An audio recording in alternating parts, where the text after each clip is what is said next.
All right, Kevin, let's go to the next question. Paul Wolf, the Wolfman.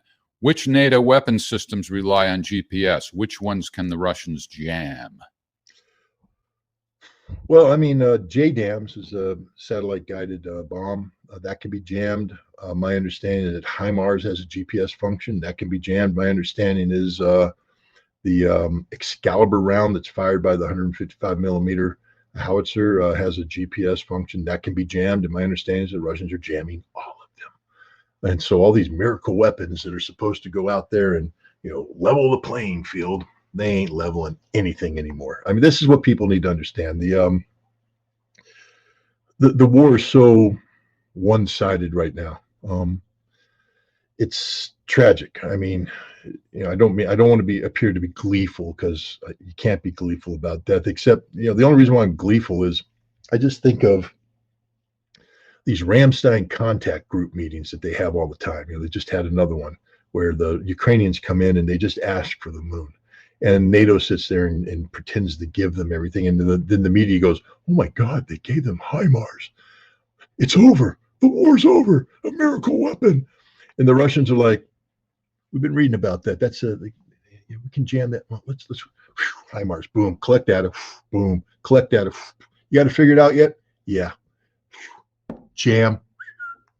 Goodbye. And that's what's happening. The race of disarmament. Okay. Thank you, Alexander. Because I don't speak Russian. Tell the author what the name of his book is so he knows. Yeah. Disarmament race for disarmament, something like that. Yeah. There it is. And this is the most timely book of the year. Yeah, it's coming out at the same time as Joe Biden and Kamala Harris officially announcing that they're running for re-election. Well, I thought you were going to say it was coming out at the same time that the author was touring Russia. Yeah, but that would be obvious. Okay, yesterday's gone. Yesterday's gone. Okay, it's gone. And listen, full stop. It is gone. See what I mean? Does that clarify? Does that clarify? BDH, is it possible to get an autograph on a T-shirt? Jeff has me doing this before I leave, and it will be done. I am submitting an autograph. What Jeff does with that autograph, and I can tell you what he won't do. He won't artificially put that on a book and mail it out as if I had signed it. When you get a book from me, it's signed by this hand. But the autograph will be used, I believe, to assist in Merck. Now, if someone can convince Jeff that my autograph on a T-shirt could sell, then the capitalist that is Jeff would say, let's do it, baby. But you're going to have to convince him, because that's going to take a hard step. That was running from before. I forgot to stop. That hurt, man. I apologize. All right. So, yeah, that answers your question, Eve, if you're watching. He's been all over me waiting for a response. A signature is coming, says the weapons inspector. Okay, let's see. Unseen Runner. Are you planning to sell signed copies of the book and mail them in Russia? You mean mail them from Russia? That's a no. No, we're not. But let me say what I am going to say here. I'm doing 11 destinations in Russia. I can't say what they are right now because of security reasons. There's a real problem in Russia right now. There's a big fear factor about big crowds getting together, especially around the Victory Day. And so there's a lot of effort being put into reduce profiles, reduce opportunities. And one way you do it is, you don't put 1,000 to 5,000 people together at the same place. There was anticipation that there would be crowds of that size coming to some of the venues that I would speak at. I don't know why, but they would do that. That's not going to happen. Right now, they're talking about 50 to 100 of select people, carefully screened. Will go to places that won't be announced in advance for security reasons, because there's a legitimate worry that the Ukrainians might want to try and take out a guy they have placed number one on their list of people to hate. That's me. And I'm not unhappy about this. I'm not unhappy that they're caring about security. I'm bringing my daughter with me. So I'm bringing my daughter home. That's sort of like mission number one, get my daughter home. So yeah, I'm grateful they're doing that, but I also recognize that this impacts the purpose, one of the purposes of the book tour, which is to sell books. Now they will be live streaming my presentations on YouTube. So I guess there'll be a live audience, and then there will be a, what's the word, not a live audience, but an internet audience. Yeah, but there's another word that we use for them, a virtual audience. Oh, no, yeah, all right. Is it virtual audience? Yeah, that makes sense. Yeah. Okay, virtual audience. And Jeff, I just found out about this, so I will try and make sure that you get the link too. So maybe that you could live stream it, or you could capture it and then play clips of it or something. I don't know, Okay. but I'll find out how to get the link to you so that can happen as well. Right. But what I would offer the bookstores in each location that I go to is that I will sign as many books as they want me to sign. I've done this in the United States, where I've gone in and we sell 100 books, but they realize that there's going to be some interest in an autographed book, and so they have me sign, say, 50 more before I leave. And then when I leave, they say, autograph, personally autographed by the author, and people come in and buy those. So I plan on doing that. I won't be able, of course, to personalize the autograph to you, but it will be signed with this hand.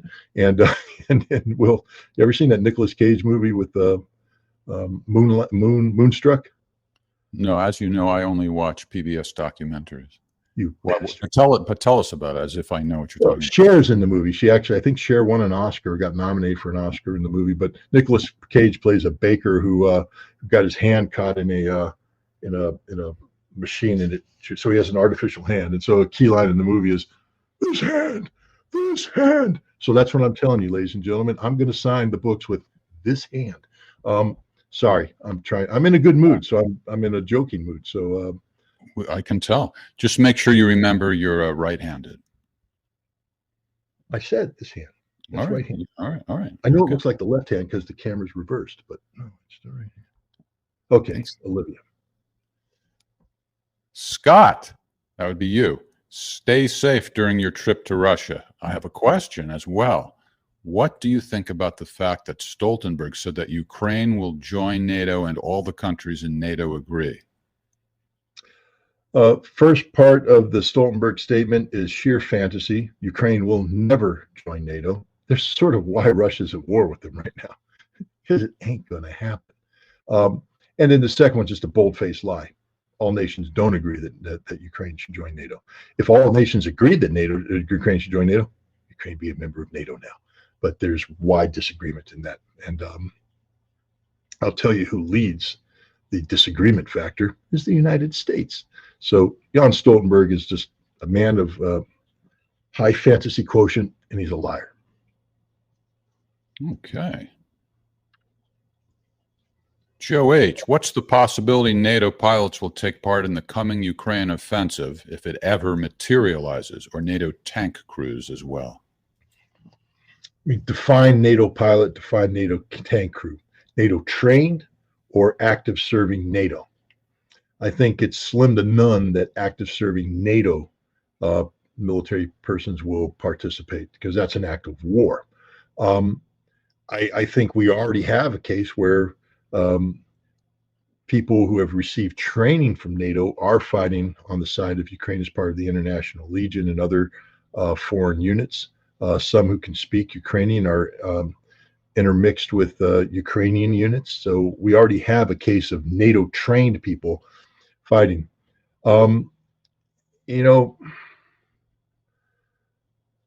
We'll see what happens if F-16s are ever approved. Right now, it doesn't look like they ever will be. But if F-16s are approved, there will be a need for qualified pilots to fly these things. Ukraine has, of course, claimed that they have trained some pilots, but none of them are qualified to fly the F-16 in combat. You would need somebody who has flown the F-16. And there you might see an arrangement where people with recent F-16 experience, including Americans, might make themselves available on a contracted basis with the Ukrainian government to fly the F-16. I would anticipate that if the political decision is made to use F-16s, that that would be because they recognize that they need to dramatically change the course of the war. You're not going to change the course of the war by providing F-16s with Ukrainian pilots. They just die. But if you provide F-16s with Western NATO pilots who have operational experience, know how to fly the plane intimately, it's not going to change the outcome, but you could at least have the F-16 perform to its full potential. But right now, like I said, I think this war is over by the end of summer, early fall, and the F-16 decision is not going to be made prior to that. All right. Let's do one more question and then call it a show. This is from Morat Dzguev. Thank you for the donation. That, I'm sure, is the correct pronunciation, by the way. Could you bring back from Russia, Kukad region, back their view on human dignity? Whatever that means, maybe you can figure it out. Could be a working alternative to that woke movement. Have a safe trip. Does that make sense to you at all? No. But Right. I'll look up what the Kukad region is. Caucasus region? Could you bring back, because Dzguev the name sounds like he might be from the Northern Caucasus, from Dagestan or Ingushetia or Kevin, you're curating this. Does this mean anything to you? Okay, we'll take that as a no.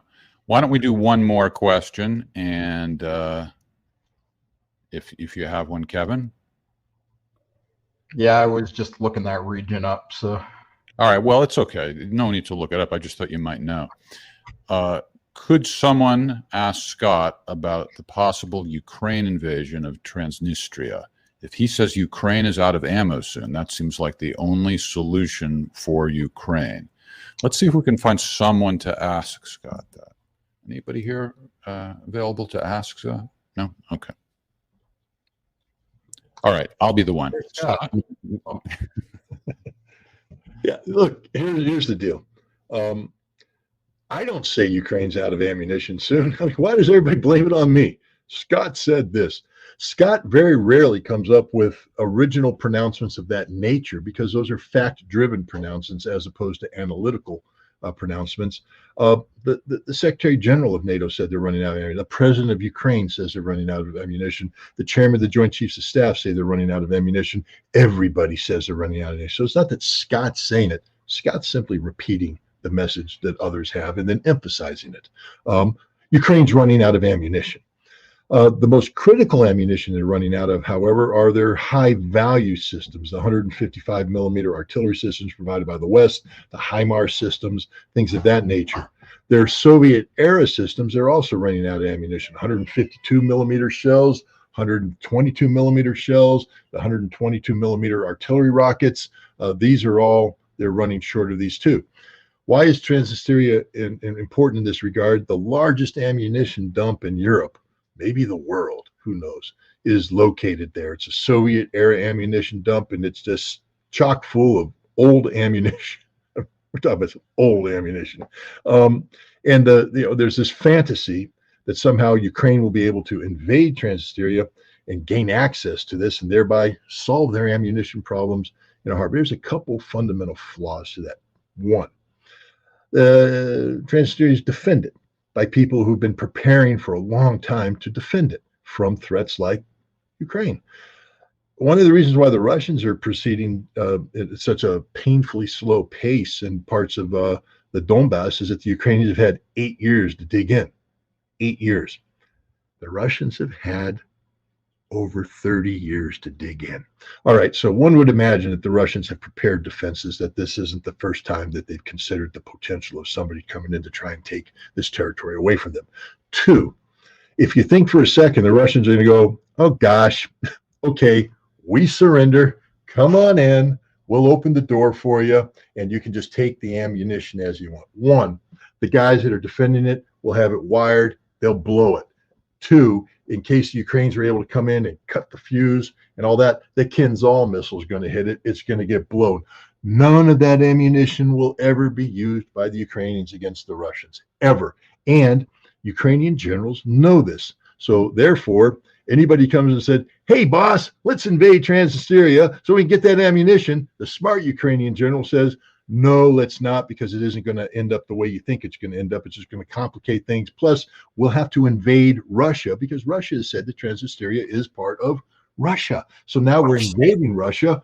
Oh, God. And then they're going to basically kill Zelensky and destroy the government. Don't hit me again, Jeff. Don't. No, you son of a bitch. All right, that's it for the questions. Kevin Michelizzi doing a fabulous job backstage. Thank you so much, Kevin. This has been the penultimate episode of Ask the Inspector. And correct usage of the word. That's right. And the very last episode, not ever, but prior to Scott's departure for Russia, will be Friday night. That's the loquacious version at 8 p.m. Eastern Time. I hope you join us. And once again, I want to remind people that this is Daniel Ellsberg Week, and there's a website set up for that, danielellsbergweek.org.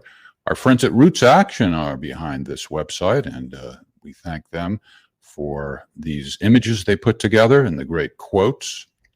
And if you want to read Scott's love letter to Elon Musk, there it is. Go to scottritterextra.com. Illustrations by Sam Poling. That's right. And if you haven't subscribed to us yet, why not? Do it. scottritterextra.com. Nothing's behind a paywall, but if you want to sign up for a paid subscription out of the generosity of your heart, we appreciate that. And also you can donate directly to the film that Scott is making about his trip to Russia. That's at wagingpeace.fund. There it is. And unless you have anything else to say, we'll call it a day and say thanks. Well, since this is the penultimate session, I'll save it for the ultimate session. Okay. Very good. Take care. See you all Friday night. Thanks a lot, everybody.